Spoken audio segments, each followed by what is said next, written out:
You know, I think farmers, they have to be jack of all trades. You know, there's that old phrase out there that you're just a dumb farmer. Marketing is job 1. Running a business is job 2. Growing is job 3. That's why 90% can't make a living off their farm. When you look at the labor savings, it's not. Most of these pay for themselves in 1 year. Okay. In terms of cost, you might spend, if you're crafty, $1,000 per tunnel to even get the basics to going, which is just buying 2 motors and a controller. So this is what we always did, was to put money up front, We weren't invest up front, we weren't and then afraid to spend money. and then see the long haul payback, which is what's happened. You said you do a lot of conferences and it's mainly about profitability. If you have like one piece of advice that you usually give people. So we are at a really cool farm. We found this place as a harvest host. Last minute we were like, hey, we're not gonna go all the way to Vermont in one day, we're gonna split it in half. We found this awesome farm and we asked you guys if you wanted to showcase your farm a little bit with us. So we are at Pleasant Valley Farm in Argyle, New York. And we've got Robert, Sandy, and Paul here. You guys have been doing this for 37 years, right? Is that right? Yes. 37, 38, somewhere in there. That is a long time to be doing this kind of operation, right? Where you're doing like farm to table vegetable growth.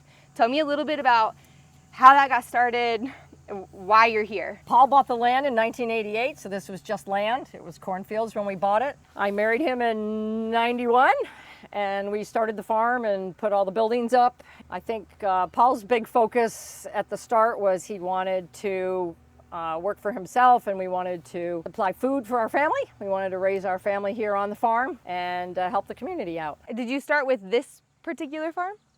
Yes, this Okay. is the only, yes. Paul actually farmed in his parents' backyard for 1 year. 1 year, yeah. 1 year, but then bought awesome. this land and wanted to become full-time farmers. Okay, how much acres do you guys have here? We own 40 and we own 60 and we lease 120. Wow. But All we- in vegetable production? Right now we're only growing 2 acres. We keep reducing Wow. down as we're heading to retirement. We've done as much as 8. So what are you leasing the land for then if you're only using such a small acreage? Most of the land is not usable for vegetable production. Okay. There is only 8 tillable acres for vegetables. The rest is hay land that is leased out to other farmers. Oh, when you say you lease, you mean you lease to someone else.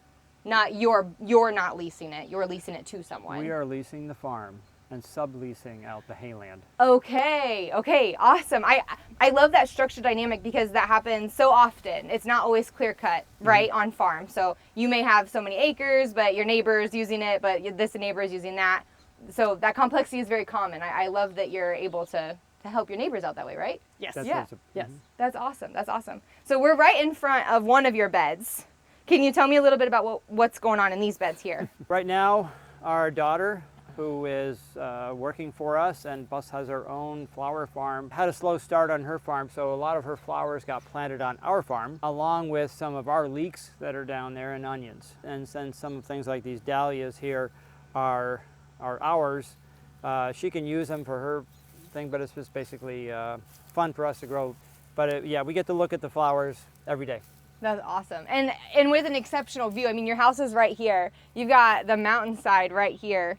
And Paul, you and I were talking this morning in breakfast that as you're downsizing, like you said, you kind of dwindled down a little bit. You said, could we sell the farm? And then you have breakfast and you're like, oh, but I don't want to sell this view. I mean, this is gorgeous. Did you know this view was here when you bought it, or was that kind of a surprise?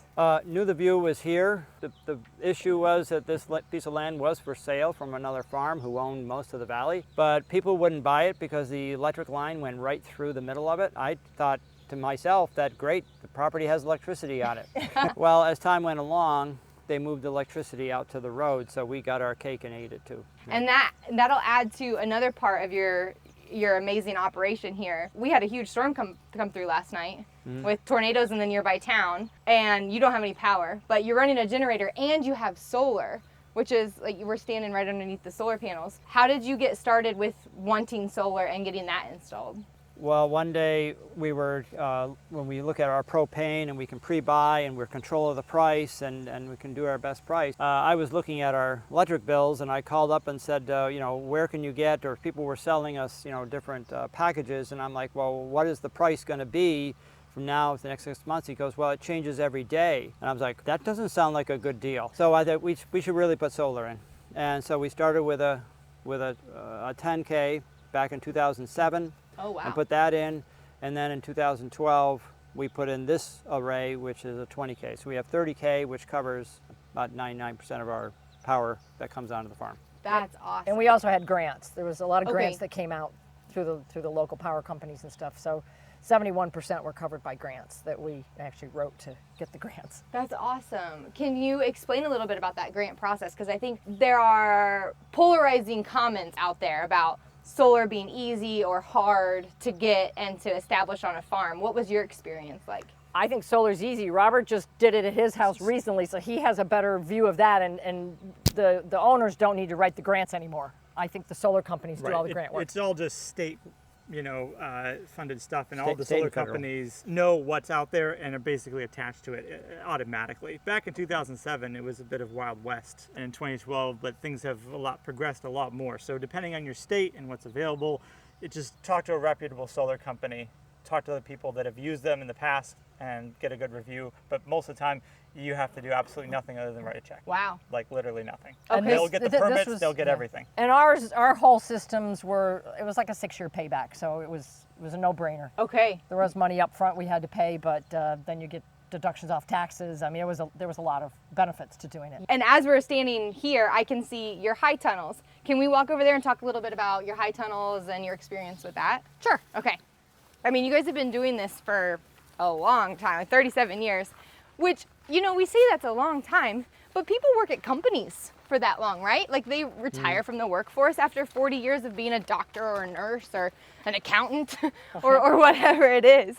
So, Paul, you and I were talking a little bit this morning about market fluctuations. How have you guys seen the markets really changing? I mean, you've been growing vegetables for this amount of time. The country has seen a lot of different marketing, different trends come through. How has that affected you guys? The farmers markets, when we were first starting out, were just being discovered and were taking off. When we first went on to the farmers market scenes in 2 cities next to us, Glens Falls and Saratoga, some of them were just, the people that came were bargain hunters looking for cheap food. And we kind of changed that a little bit.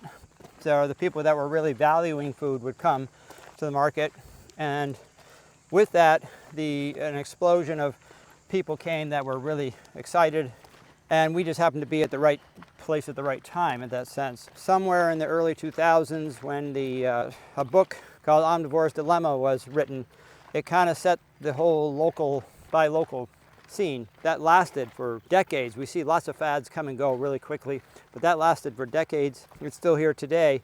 What we've seen is a change of generations and their values, and what we can, we have to have been changed over the time. And even in 2 cities, some we can sell yellow beans in, the other one we couldn't because of the type of people that were coming. We molded ourselves to what we could sell at the 2 places, but we saw the changes over time of the generations and their values, and they now value more convenience and ease, value-added products, things like that are more needed. Back then, you could sell 100 pounds of rhubarb at a market.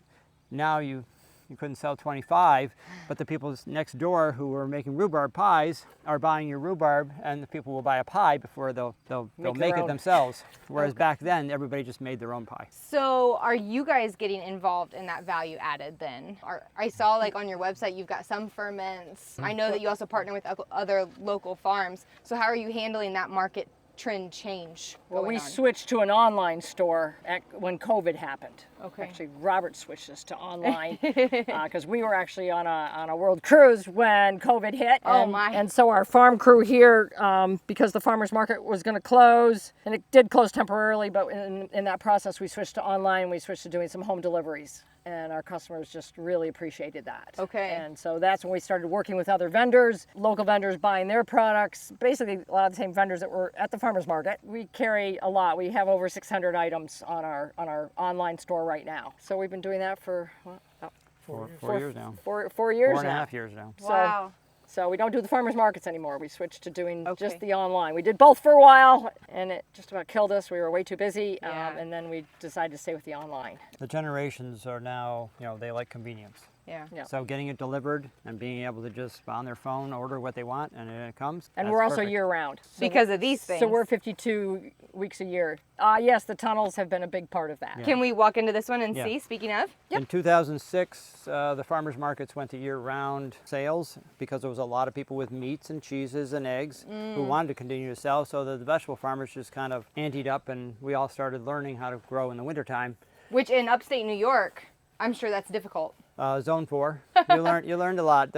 But a whole bunch of us were doing it at the same time, and we learned from each other's mistakes, and we shared. And That's nice. so within 3 or 4 years, we were all up to a pretty good speed. Because we can go through the winter with these high tunnels, it makes a huge difference of sales and cash flow. So these are basically unheated tunnels. We do have emergency backup heaters that we don't use very often, but we do have those in here. Everything is automated, and so we switch from winter crops to summer crops. Right now, this is the first summer crops are in here.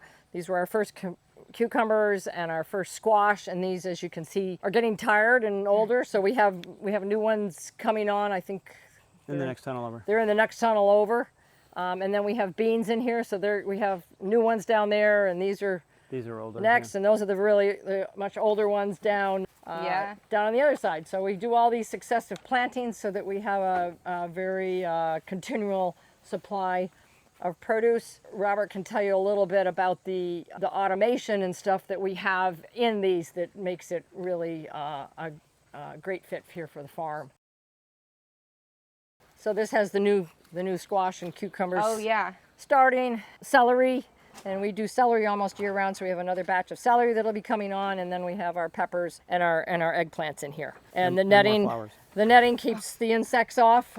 We do raise everything organically according to the National Organic Standards. So we are certified naturally grown. We're not certified through the USDA. It's just an alternative method of being organic. Yeah, absolutely. So Robert, you're the know-how on all this automation. Yes, this is a fairly simple automation package, you could say, for a high tunnel, but all the sides go up and down automatically based on the temperature, so you don't have to run up and constantly adjust them for ventilation. That's probably the key thing that any tunnel should have, because it helps with both crop production and ensuring that you have proper temperature, climate control for the crops, not based on when you get there and how quickly you can come, because often these things, especially on the fringe seasons, so the spring and the fall, when the temperature varies widely throughout the day, this time of year, you can basically open them up and lock them. Yeah. But in the fringe seasons, when it's most critical, because you want the most heat out of the sun, so you want to keep the heat trapped in, and then you want it closed down at the end of the day, and that's when you're also busy planting and seeding and getting all ready for the year, and that's when you should be running up here every 10 minutes, open up and down and adjust the sides to keep it at an appropriate climate, and Right. that's not what most people have the ability to do. Everything here is automated with the sides. They check the temperature every 5 or 10 minutes, and then they just adjust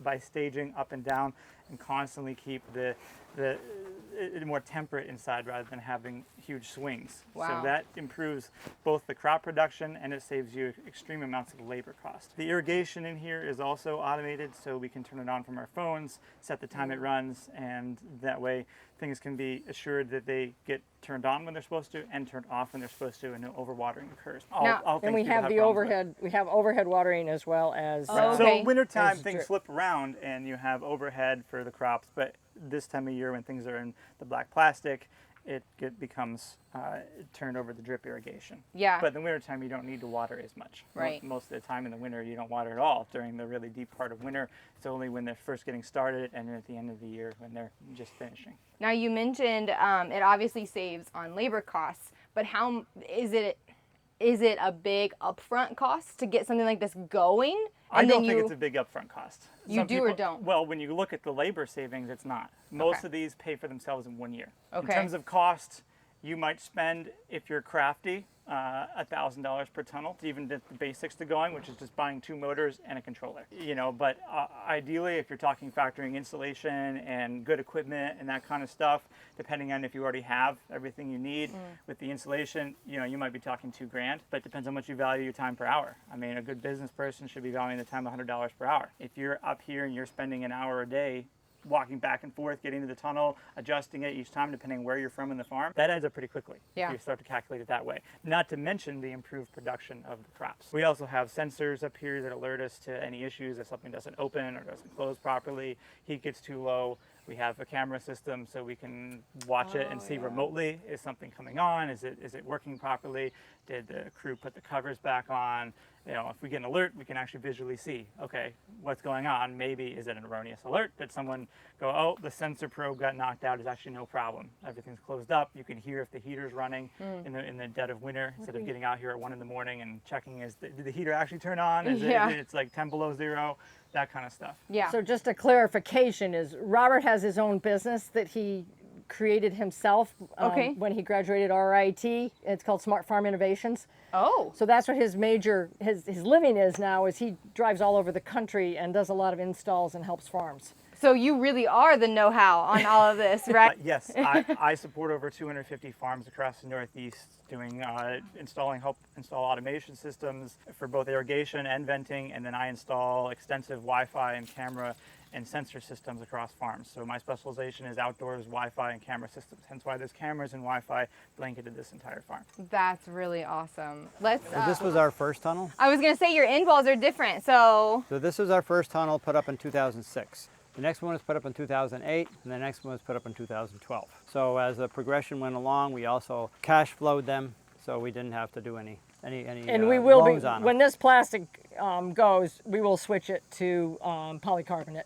Okay, like on the have end it there. And we actually have it. We have the door. We just haven't had time to install it. Sure. So one thing that's a little different about our high tunnels is they did cost about $30,000 each. As Robert said, each one will pay for itself just in one winter of greens that we grow in it. Yeah. But ours have no wood. They have nothing that rots or degrades. Or so brings other insects in, right? Well, it's mostly Yeah, that after 5 years, you got to start replacing wood, which mostly is taking you time. Just So do longevity you for spend like time the on base, your plants, or you spend time on your buildings? Okay. for the baseboards and stuff. It's all aluminum. It's polycarbonate, with the exception of this. And we do have to obviously replace the plastic on the roof. How often do you have to do that? About every 5 years. 6 to 8 years. 6 to 8 years. 5, 6 years. 5, 6, 7, 8, maybe. Well, 6 to Well, 8 most years. of it's a 4-year plastic. There was an interesting survey. They just went out up to the listserv on farmers to see how often they actually do replace plastic, because they are 4-year plastic. They expect you to replace it in 4, but most farmers hold it 6 to 8. Yeah, I guess it just depends on like the weather that you get. If you've got like you had a tree fall on one down there, or then yesterday's storm, or Well- wind blowing, and Well, what it comes down to is greenhouse growers, people that are growing bedding plants, are changing it every 4 years. People that are doing tunnels like we are doing the 6 to 8. They all hang on to it longer why do you think that is? because the light Diminishes over time. diminishes over time.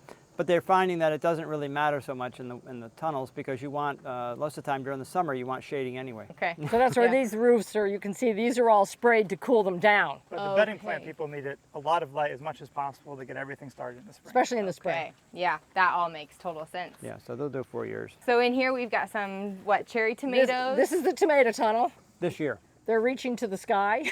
Yes, they are. The middle ones are a later planting that we have, and these are some paste ones that'll be ready more towards the fall. And then the cherry tomatoes are over here, and large brandy wines. We do a lot of heirlooms and regular tomatoes. So you guys have talked a lot about how you're able to grow year round. You've got your huge online store. A lot of people I'm seeing who grow year round do more of a CSA model. Mm-hmm. So why have you chosen to not go with a CSA model and just do the pick and choose? The farmers markets at the time that we put these all up were pretty strong, and the customers coming out were tremendous. We always did farmers markets, so we just stayed with it. All we did was the people just stayed with us all winter long and into spring.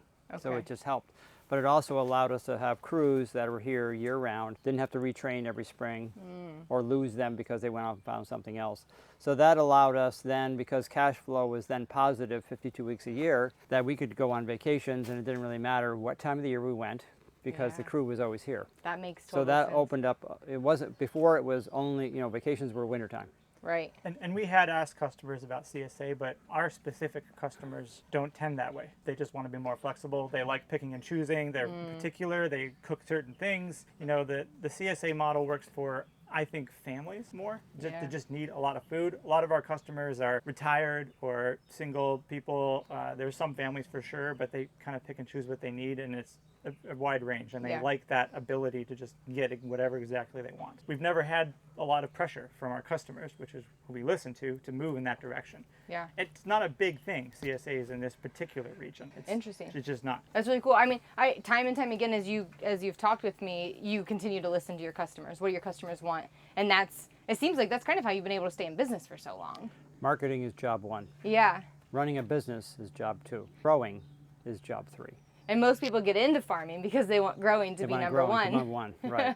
And that's why 90% can't make a living off their farm. If you really put marketing up front, then it becomes an easy thing. So like I said, when I go to market, I'm not there to make money.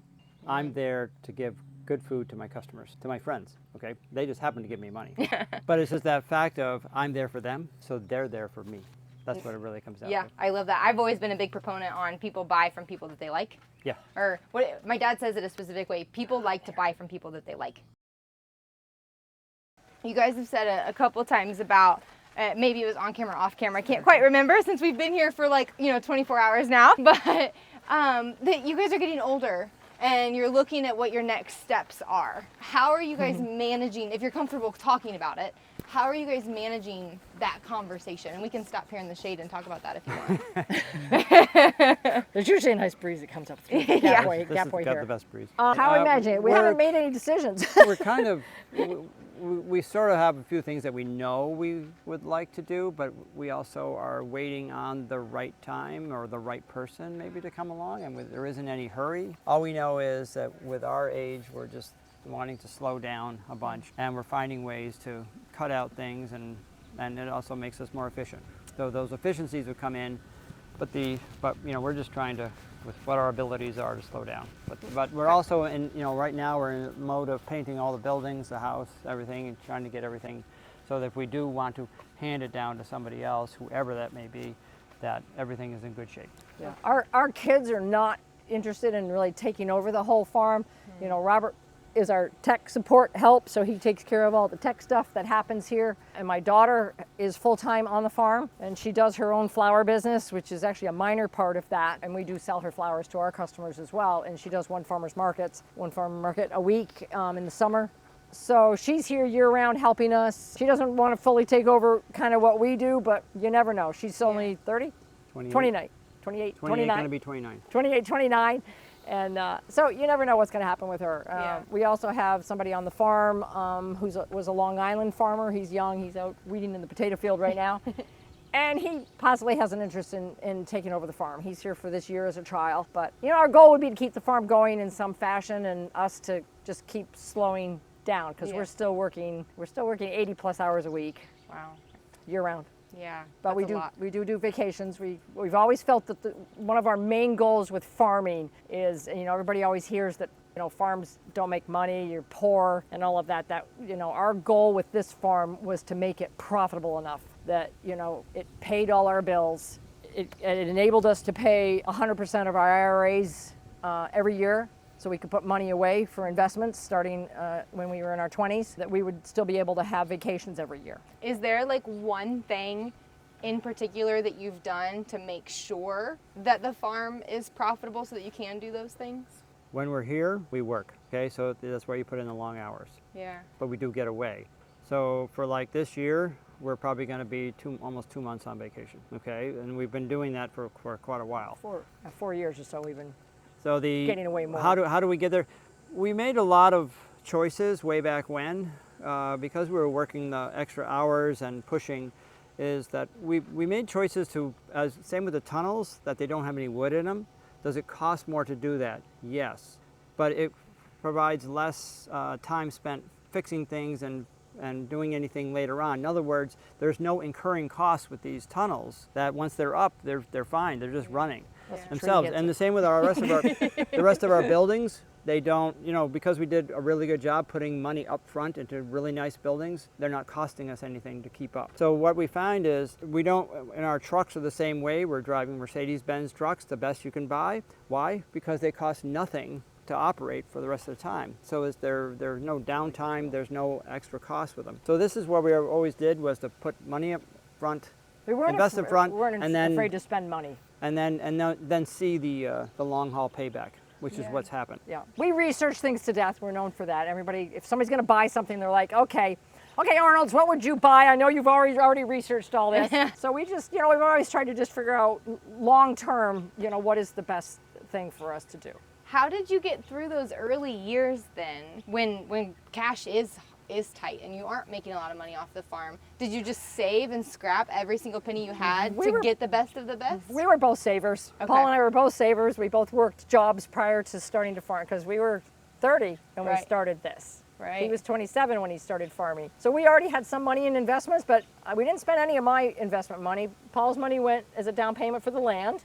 And then yours, almost all of my money went toward building the house. So we didn't have a mortgage when we built our house. And then from there, if you look at the first 10 years, it doesn't look like we moved very far, very fast. We had 2 young kids. We had, yes, you're building a business from nothing. And so we didn't have big tractors or have anything that was really that new. But after the land, which we had mortgage on for 10 years, and we had double mortgages because we originally bought 40 and then bought another 20. Once those went away, you could just see, especially in the late 90s, we just started taking off. What you see now is we basically, in a scope of 20 years, have put close to $1 million into this place, and not 1 cent of interest was spent, because it was all cash flowed or 0% credit cards. Yeah, we did a lot of 0% credit cards in those first 10 years. Yeah. They were really popular, and we could borrow money in the spring and do projects, and then we would pay it back, within a year. But we also, as Paul mentioned, we were huge marketers. So we started 2 farmers markets. We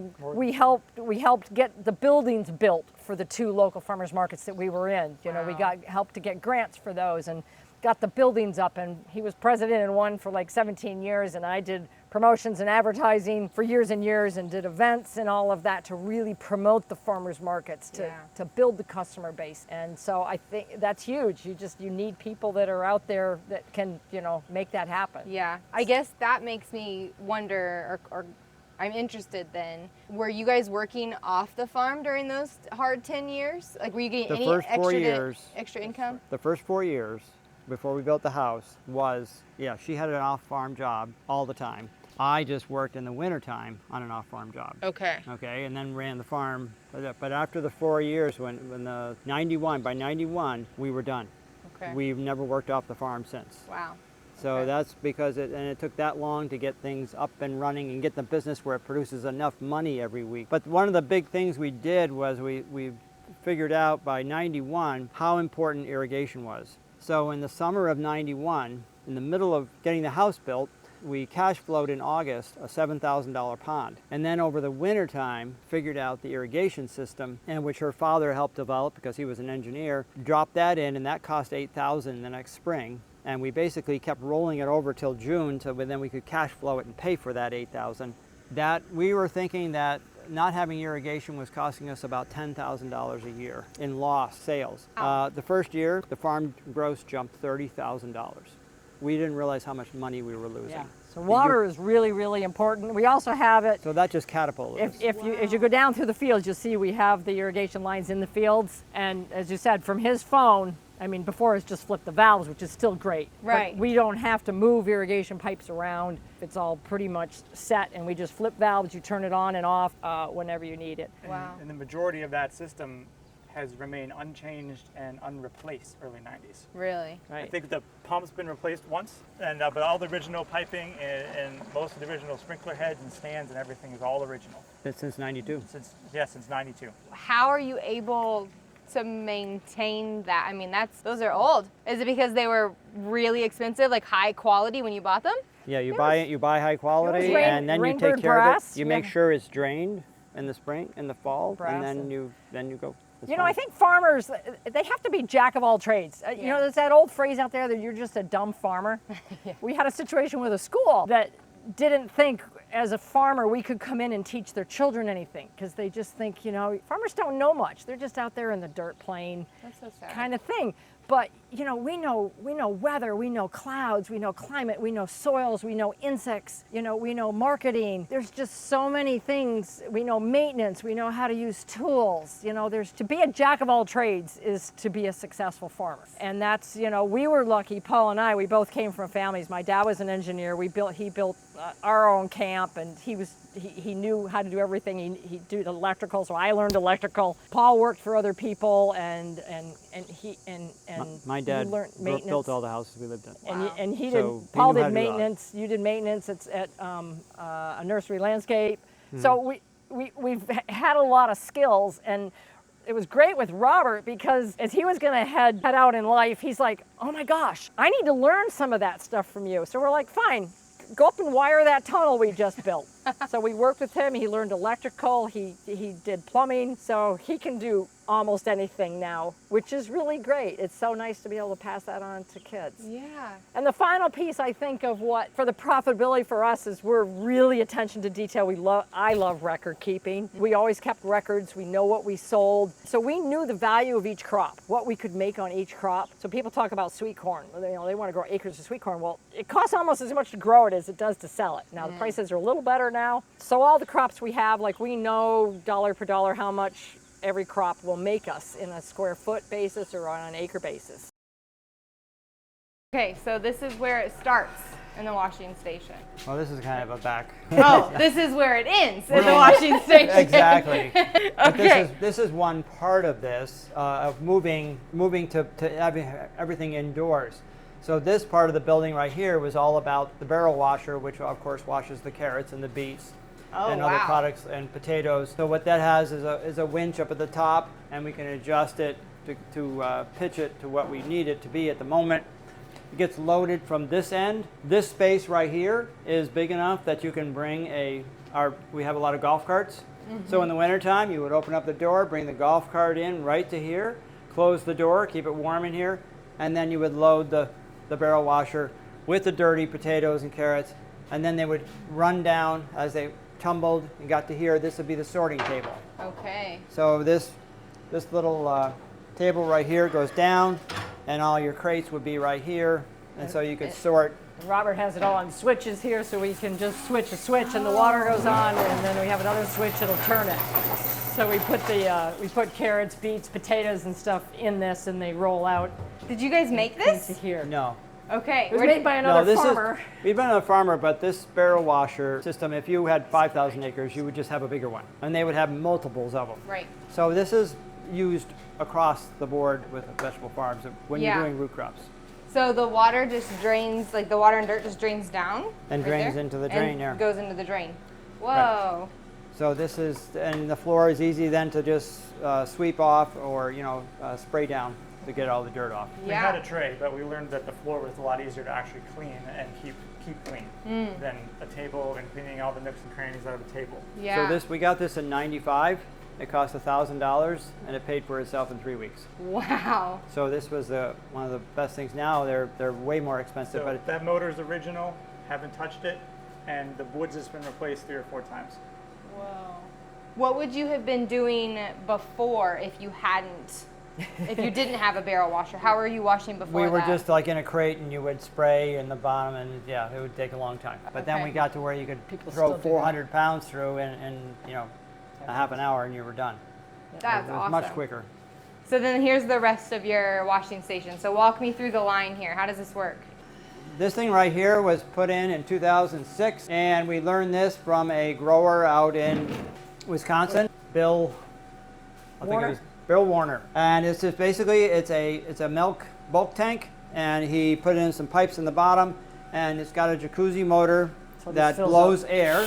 So what happens is that this guy right here has holes all drilled through it, and then Robert will turn it on, so and the air comes up out. So when this is filled with water, the whole thing is bubbling. That's why they call this a bubbler. So it gently, if you dump in solid mix, spinach, Swiss chard, anything like that, it just gently boils them, you might say, is what it looks like, and it basically cleans them very gently. And then what? The dirt just settles at the bottom? At the very bottom down in here. But yeah, it all settles below here. Yeah. So the water stays clean up on the top. We use sanitizers with it. So when you want to take it apart, we just, to clean it, this just comes apart right here. Nothing is glued. So Yeah. it all comes apart. You can clean the insides and get it, and then put it back together. So we clean it every week. So it It's cleans up. cleaned and then left to dry and then put back together. Yeah. So we're all about food safety here. The bars are there because as soon as you put air in this wants to flow. So you Yeah. have to have bars in to keep it in. So this is about 180 gallons, and it's just filled once in the morning, and then we run things through it. It's a protocol of the cleanest things first, and then it goes going. We do have here, so when they're taking stuff out, like salad mix, they are taking a pool skimmer and taking it out, and we usually have a bag that sits in this, Oh, okay.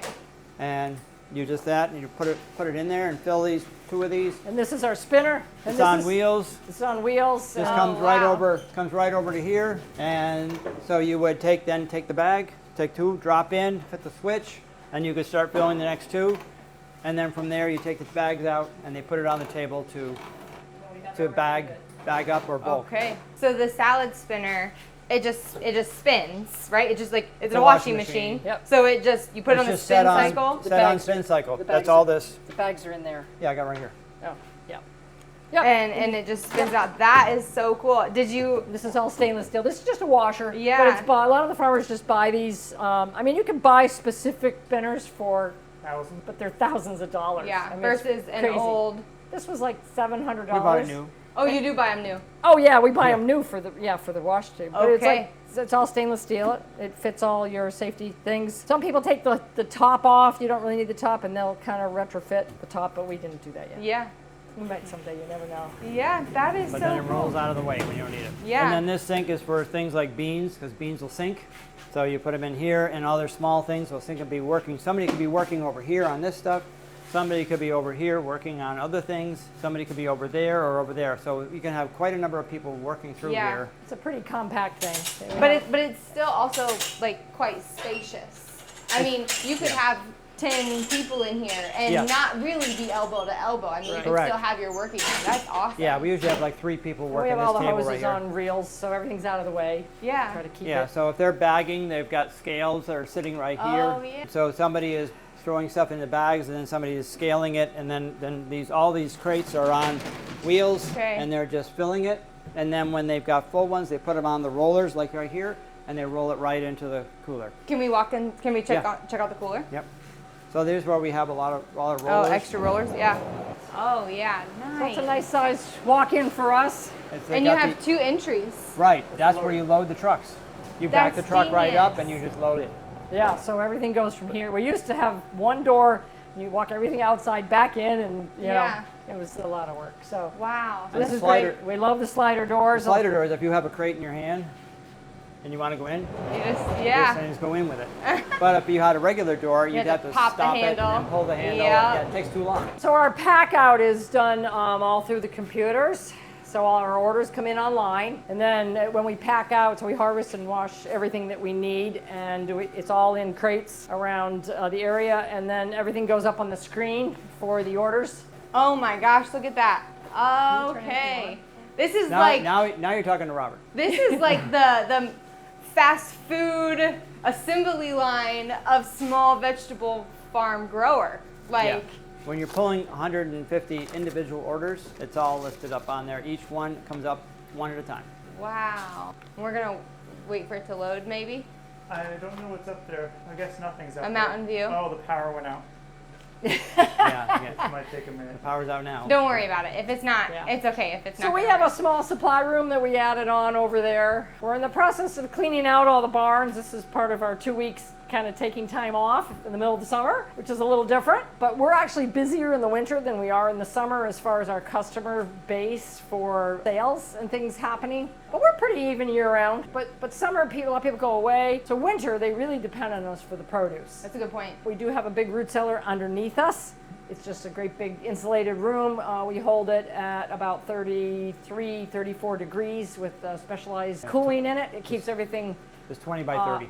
Okay. very high humidity. So root crops like we have, our carrots and potatoes right now are from last year, and they look just brand new. So it holds crops really well. So we have a root cellar, we have a cool room, A cool room for tomatoes, cool which room is for set about tomatoes, 55. and then we have a warm room for the sweet potatoes and the winter squash and things like that. So we're really diverse. Well, and I saw too on our way in when we were coming in, you guys are drying a bunch of onions and garlic in a barn over there too. So Yep. you say diverse. I don't know, at this point I want to call it specialized because it's like a specialized diversification because you've been doing it so long. You've really got these systems set up so well for all kinds of different crops, right? Yep. Yeah. Yeah.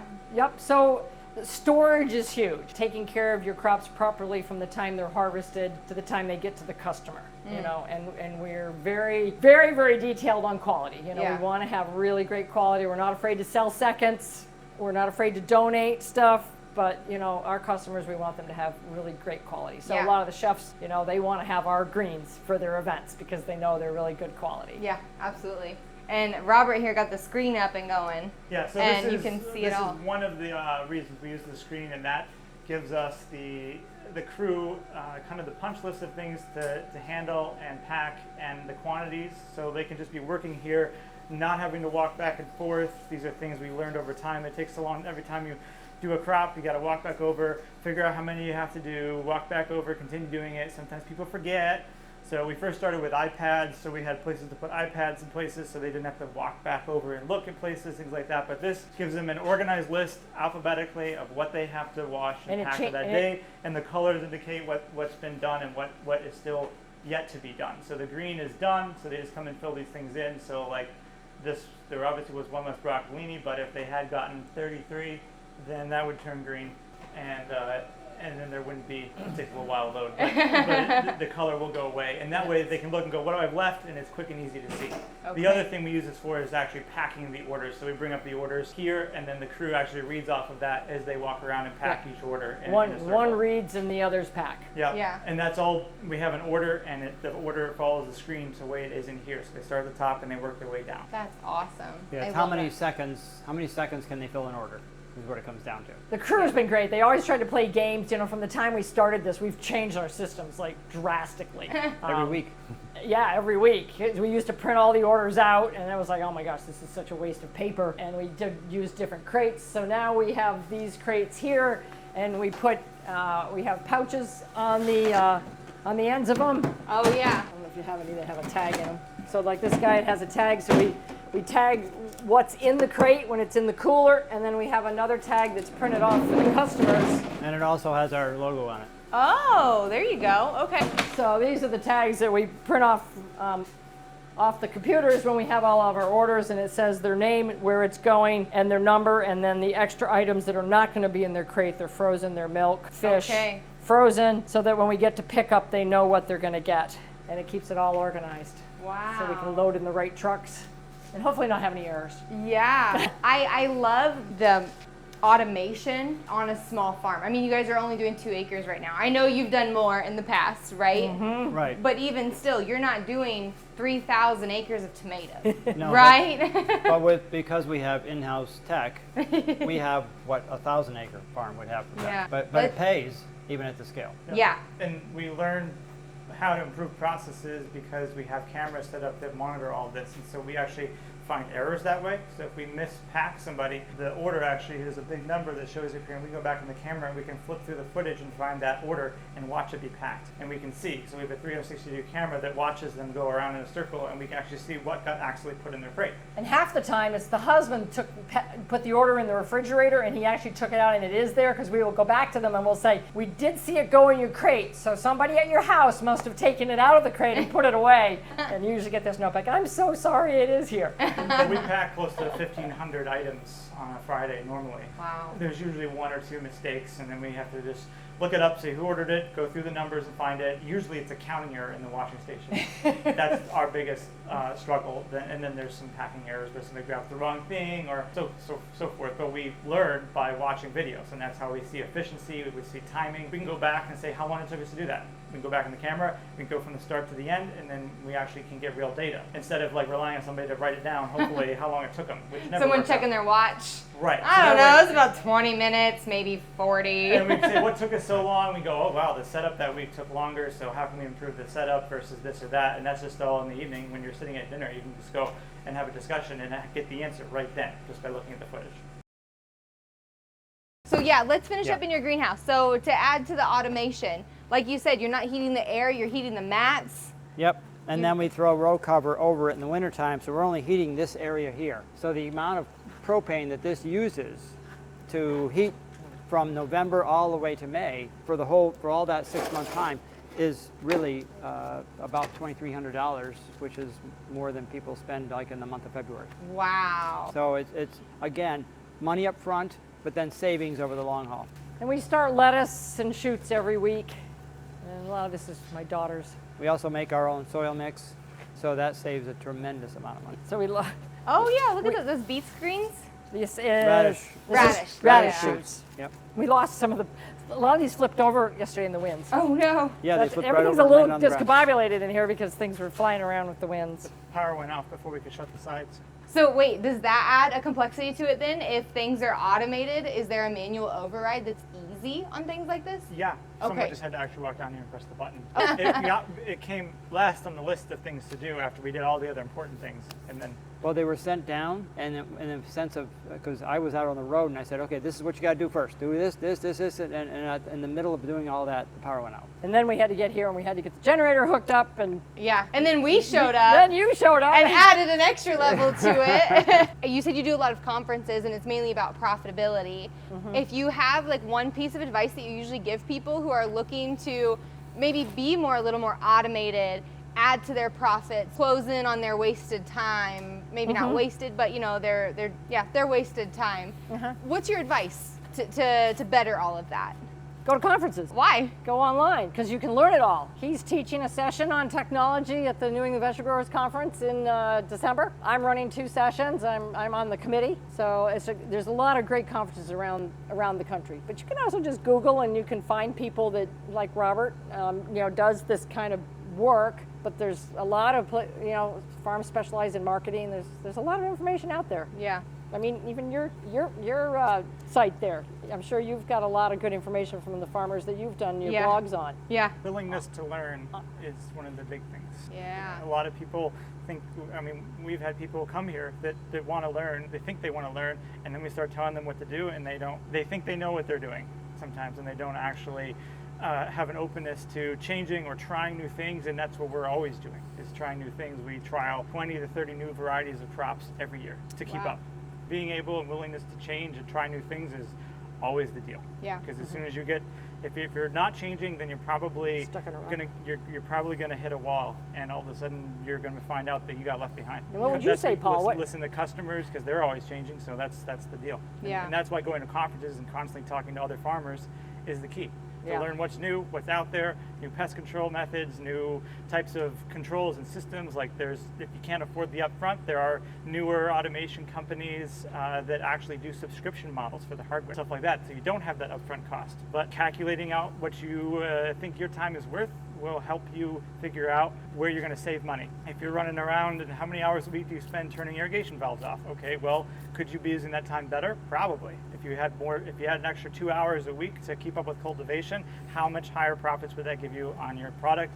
So that way, a $10,000 system is a drop in the bucket as soon as you gain $20,000 in crop production because you actually had time to take care of your crops because you had an automated irrigation system. Yep. And people So are afraid to calculator. spend money, I think, sometimes. Yep. I think that's Yeah. big. What about you, Paul? Do you have any last minute? Well, with everything that Robert just said, just always telling people the most powerful tool on your farm is a calculator. Sit down and see what's it costing you, or sit down and figure out, like the solar, is it going to pay back? The water systems that we put in, is it going to pay back? And it does. And if you don't sit down with a calculator, you just don't know. You just think you know. Yeah. So keeping records and keeping that calculator busy will get you pretty far. Yeah. Thank you, all 3 of you, for hanging out with me this last hour, but also for letting us stay here. I mean, that's another way that you guys kind of help your community too, is you are a Harvest Host location. So for people who are RVers like us, we can stop for the night, have a beautiful place to stay, beautiful mountains to watch, and have a safe, secure place to be in and overnight. So thank you for everything. You guys have been absolutely amazing. I really appreciated this. and I love your farm. I think that this is so cool. So thank you. Okay, thank you. Thank you. What an awesome farm. I mean, when we showed up, we were like, wow, this is beautiful. They have amazing beds, beautiful flowers and vegetables growing. Their store online has so many products to choose from, but really listening to them about how they're able to, I mean, how they're able to do this for 37 years. Like, it's automation, and that makes total sense. Where are you spending your time, and how can you use that more efficiently? I absolutely love that. I think that all farmers could use a little bit of that information, and this was such a great tour. So, and you know, you can't beat the views out here. That in itself. Anyway, this is our very last stop in New York. I told you our last video was our last one, but apparently I lied. So this is our last stop in New York. We're going to Vermont next, and I hope to see you there.